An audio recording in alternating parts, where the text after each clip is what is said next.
Мы привыкли, что тюрьма – это колючая проволока под напряжением, суровая охрана с автоматами и стрельба в случае неповиновения. Но тем удивительнее, что в ряде стран побег из тюрьмы не является преступлением. Мы расскажем про странные законы, побег на доске для серфа и то, почему другие преступники спокойно сидят и никуда не рыпаются. А в конце будет комичный случай, когда грабитель встал и ушел из тюрьмы, сев в самолете на соседнее кресло от премьер-министра страны. В Германии законодательный подход, когда преступник имеет право на то, чтобы смыться, существует уже на протяжении более 100 лет. В конце XIX века немецкие законодатели сделали важное разграничение между двумя ключевыми аспектами свободы – правом на использование и правом на ее поиск. Они пришли к выводу, что первое – право на свободу – может подвергаться регулированию, особенно если это касается преступников. Власти могут задерживать граждан в соответствии с законом. Однако второе – право стремиться к свободе – было признано неотъемлемым и не подлежащим ограничению. В Германии человек может мечтать о свободе, стремиться к ней и искать свой путь реализовать данное по закону право. И если кто-то убегает из тюрьмы в Германии, его будут искать и принудительно возвращать в заключение, однако срок его наказания не увеличится от этого. Такой же принцип применяется в Мексике, Австрии и еще нескольких странах. Тем не менее, это не означает, что беглец будет чувствовать себя полностью безнаказанным. В законодательстве этих стран не установлен срок наказания за сам побег. Однако суд будет внимательно рассматривать все сопутствующие обстоятельства и, вероятно, найдет в них признаки других преступлений. Например, если преступник применяет силу или нарушает чьи-то права в попытке сбежать, это может увеличить срок в случае поимки. Если он наносит ущерб имуществу, использует чужой пропуск или взламывает что-либо, это может быть расценено как подлог, кража или другое преступление. Все эти действия будут наказуемы, а если беглец совершит еще какие-то деяния, пока будет скрываться, он получит новую пачку обвинений. Таким образом, попытка остаться безнаказанным после побега и при этом не нарушить другие статьи законодательства маловероятна. По возвращении в тюрьму беглеца также ждут меры дисциплинарного взыскания, например, изолятор или ограничение количества посещений. А те, кто окажут помощь беглецу, могут быть осуждены на реальные сроки за препятствование правосудию и получить дополнительные 5 лет к сроку. Но бывают случаи, когда людям удается воспользоваться своим правом на побег так, чтобы не расплачиваться за это по закону. На удивление, но даже в такой суровой стране, как Мексика, действует схожий закон о праве поиска свободы. Им воспользовались, но лишь однажды. В 1971 году американский предприниматель Джоэль Каплан оказался заключенным в мексиканской тюрьме. В один момент, воспользовавшись редким случаем небрежности стражей порядка, он сумел сбежать, при этом не применяя насилия и не используя подкуп. Реализуя свое право на свободу, он оставался в рамках закона, воспользовался собственным автомобилем и наличными средствами, которые у него были на руках.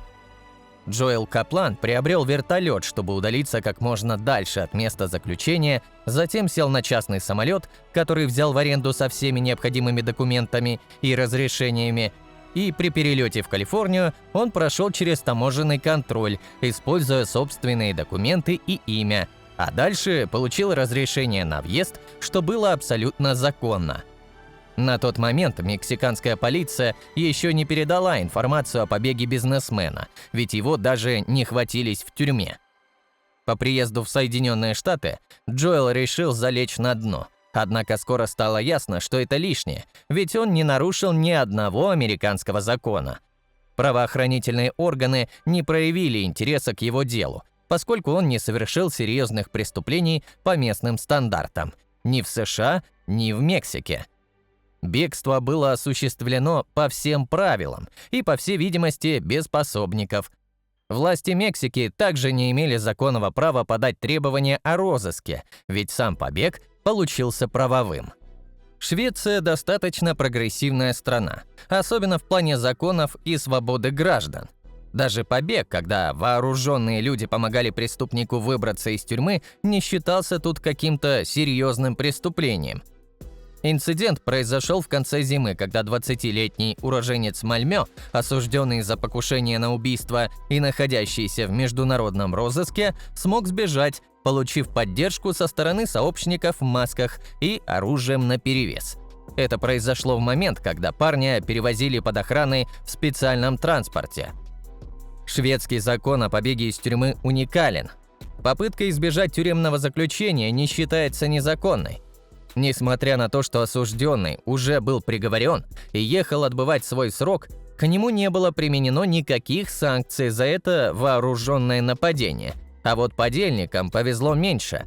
Активная помощь в совершении побега или призыву к нему считается полноценным преступлением, подлежащим наказанию. Но важно не забывать, что попытка побега может повлиять на условно-досрочное освобождение заключенного, что сказывается на общем сроке нахождения в тюрьме, ведь большинство выходит раньше, если встает на путь исправления. Как и в Германии, власти могут влиять на свидания и контакты с внешним миром, чтобы предотвратить возможность новых попыток побега. Причина, по которой Швеция не криминализовала побег, связана с уважением к правам и свободам граждан.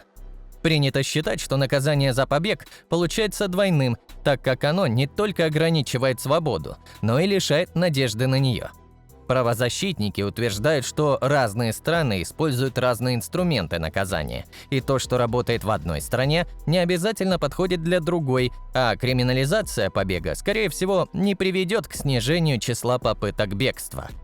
Также рассуждают и в следующей стране, где ребята решили сбежать весьма экстравагантным способом. Гражданин Румынии и его два сокамерника, оба чеченцы в возрасте 21 и 26 лет, осуществили дерзкий побег из тюрьмы Грац-Карлау, используя миниатюрную дыру размером 30 на 30 сантиметров, прорытую в толстой стене камеры, толщина которой составляла практически метр. После этого они спустились вниз с высоты в 12 метров, используя привязанные между собой простыни. Однако радость свободы для этих троих заключенных длилась всего несколько минут, поскольку их задержали охранники сразу после побега через внешний периметр тюрьмы.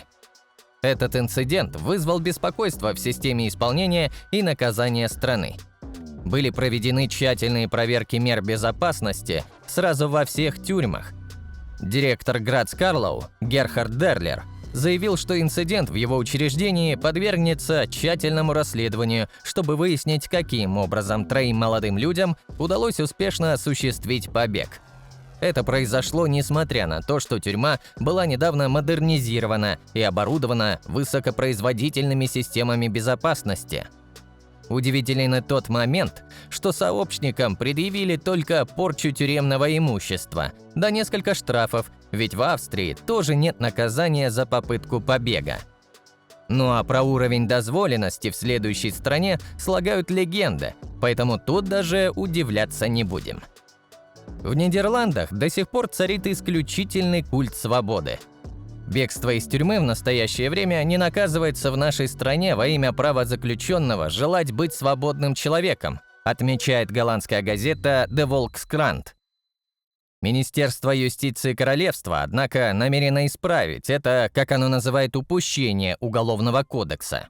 Почему? Да потому, например, что соучастники, помогающие заключенному бежать, вовсе не освобождаются от уголовной ответственности. Им грозит до 4 лет тюрьмы. Тогда почему сам заключенный остается безнаказанным, непонятно, ведь ситуация получается весьма двусмысленная. Как и в других странах, право на побег – штука весьма условная, ведь администрация тюрьмы всегда найдет предлог для нового приговора. Либо за кражу простыней, либо за порчу окон или дверей, или за акт насилия в отношении тюремного надзирателя. Кроме того, совершивший побег теряет возможность ходатайствовать об условно-досрочном освобождении и после поимки будет отбывать свое наказание до самого конца, так еще и с более существенными ограничениями.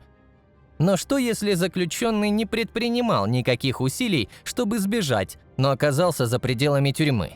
Например, беглец спрятался в мусорном мешке и был вывезен из тюрьмы в контейнере. Чья в этом вина? Кто должен нести наказание и можно ли считать нерасторопность как помощь преступнику? Именно такими вопросами задается Министерство юстиции Королевства. Про удобные и комфортабельные тюрьмы Дании ходят настоящие легенды. Не говоря уже и про мягкое законодательство, которое по аналогии со странами ранее позволяет преступнику сбежать без всякой ответственности за это. Правда, общественное мнение сильно изменилось после недавнего ЧП. Известный датский изобретатель Петер Матсен, который отбывал свой срок в тюрьме Херстедвестер в пригороде Копенгагена, попытался совершить дерзкий побег. Хоть и исправительное учреждение больше напоминало отель с 3 звездами, нежели тюрьму, за исключением, конечно, решеток на окнах и постоянной охраны. Хотя здесь содержались даже особо опасные преступники, приговоренные к пожизненному заключению. Петер Матсен известен своими изобретениями подводных лодок, однако именно последняя его работа, подводная лодка «Наутилус», принесла ему мировую известность. В 2014 году Матсен объявил, что следующим этапом его карьеры будут космические корабли. Журналистка Ким Валь обратилась к Матсену с просьбой об интервью в августе 2017 года. Оно стало последним для нее и подводной лодки, которая неожиданно затонула 11 августа. В тот же день арестовали и Матсена. Сначала он утверждал, что Ким Валь спустилась на берег сама. Затем он сказал, что она ударилась головой и погибла, но расследование установило, что Матсен попытался изнасиловать свою жертву, а затем убил ее, расчленил тело и выбросил его в море. Чтобы скрыть следы преступления, он затопил свою лодку. По приговору суда Матсена ожидало пожизненное заключение. Из всего этого следует, что уже тогда Петер планировал свой побег и размышлял о том, как обмануть абсолютно спокойное датское тюремное учреждение. И оказалось, что для этого потребовались всего лишь несколько слов и глаза полные ужаса. Последние дни Матсен провел в одиночной камере из-за предыдущей неудачной попытки побега. Вторая попытка оказалась более эффектной, ведь несколько десятков человек не смогли справиться с абсолютно безоружным заключенным. По информации свидетелей, Петер угнал белый фургон недалеко от тюрьмы, но его вскоре задержали полицейские. Очевидцы сообщили, что беглеца вытащили из машины вблизи тюрьмы, находившейся всего в 500 метрах. Затем полицейские застегнули на нем браслеты, но Матсен не сдался. Он начал кричать, что заложил в фургоне бомбу, тем самым заставив охрану паниковать. Бравые парни попрыгали на обочину, оставив преступника одного. Как понимаете, времени у него много, а попытка – пытка. Норвегия не отстает со своим гуманизмом.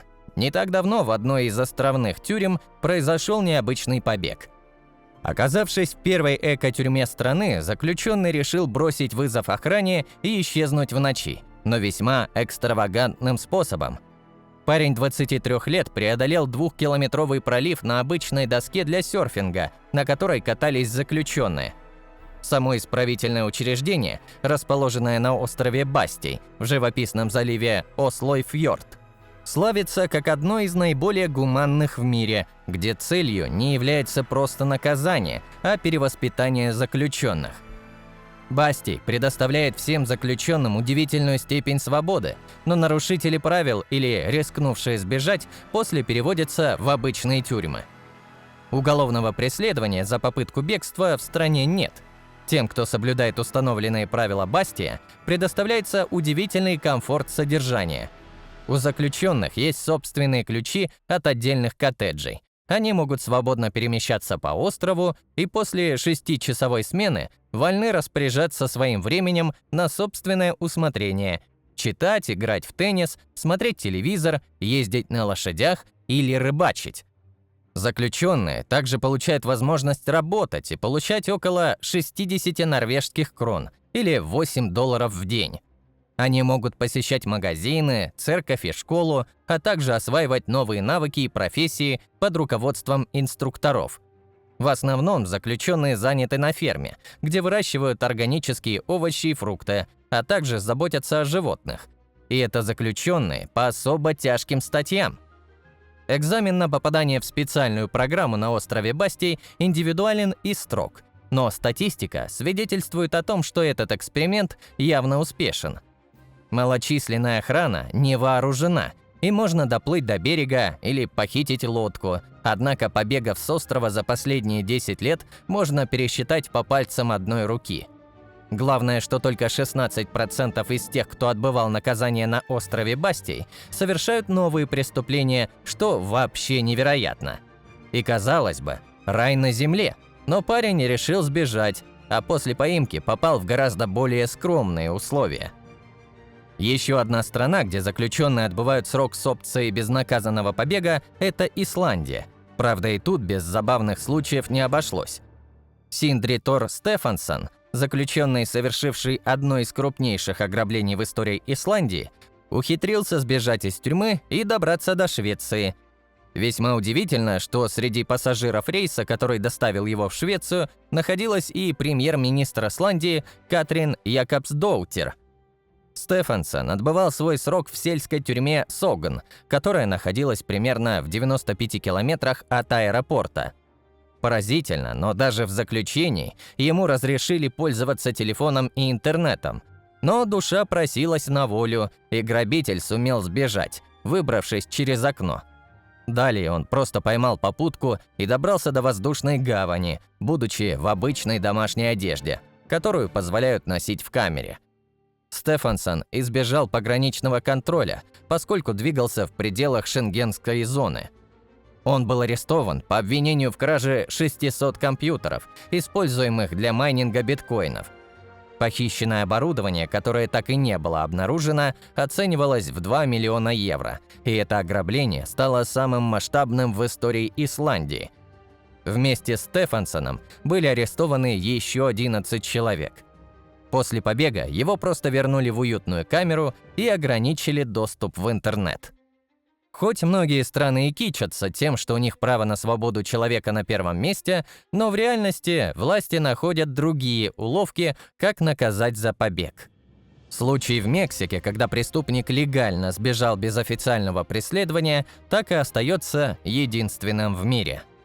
На этом у нас все. Спасибо за просмотр и до встречи в следующих видеороликах.